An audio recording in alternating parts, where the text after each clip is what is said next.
Earlier today, I spoke with Glenn Hutchins. He appeared on a panel, and it was called "You Have No Idea What Trouble We're In." Well, I sat down with him after that session, where he really kind of set the stage of where we are in today's economic recovery.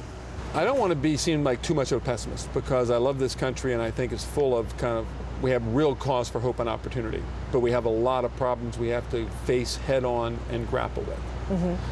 There are many and complex, but in summary, the financial crisis has highlighted or brought into the foreground a set of ongoing issues that are associated with the mismanagement of our economy at every sector, from households to business to government, over the course of a 30-year time period, that needs to be arrested and reversed if we can begin to, if we are to enjoy prosperity of the sort that we can create for ourselves again. And you specifically talked in the panel or in the one-on-one about R&D and employment, and how the largest companies now are not necessarily here in the United States.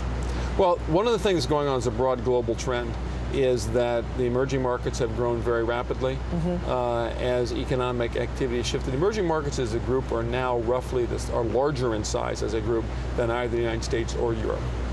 The largest markets to address historically have been U.S. and Europe, and if you weren't in those two parts of the world, you couldn't have a business at scale. Today, the emerging markets as a group are bigger than either of those two political But that's to be expected, isn't it? Absolutely. I mean, we've had our time in the sun, if you will, and now it's time for those developed markets. Yes and no. I mean, it is to be expected that those countries will grow more rapidly than we do, and it is expected that economic activity, corporate activity, and jobs will go with that.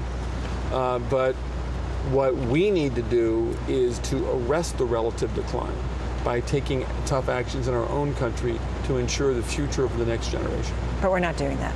At this point, we're not, in my view. We're not doing the important things. If Washington at least laid out a plan in terms of health care, in terms of energy, in terms of tax policy, would that fix a lot of things? Well, I think, by the way, I do think that the business community... they kind of are. I mean, we dealt with health care, but is that not part of but your question about government is a good one, because if you look around the sectors of our society, with some exceptions, the business community, the financial services industry, the U.S. household, wonderful places in the world, in the United States, like the Silicon Valley, are hard at work in repairing their balance sheets, creating capital, whether it's savings capital for households or intellectual capital for businesses, and investing in the future.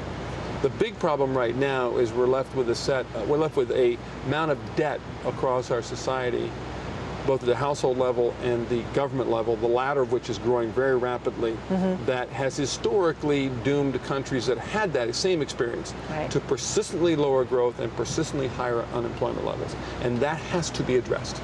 Let me ask you, because you mentioned what's going on in Silicon Valley, and you guys are really focused on the technology sector, your firm. That's what we do. That's what who we are. Well, are you finding more opportunities at this point? Look, I'm sorry. No. But because they're everybody's gotten their fiscal house in order, they have tons of cash. I mean, I'm just curious. It's not about that. It's about we are in the midst of the biggest technology trend of our lifetimes. Being? By a lot, which is wireless broadband mobility.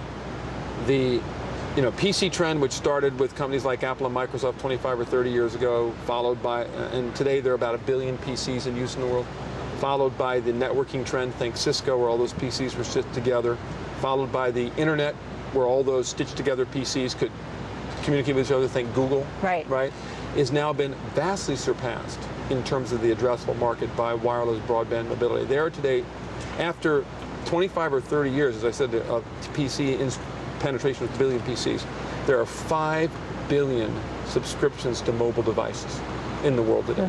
And it is by far the biggest technology trend of our lifetimes. There'll be winners and losers. There will, of course, be winners and losers. There'll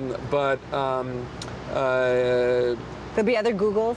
We'll give you. I mean, we've made some investments recently, for instance, for example, in the supply chains, a very new type of supply chain for the creation of very low-cost cell phones in China, for instance.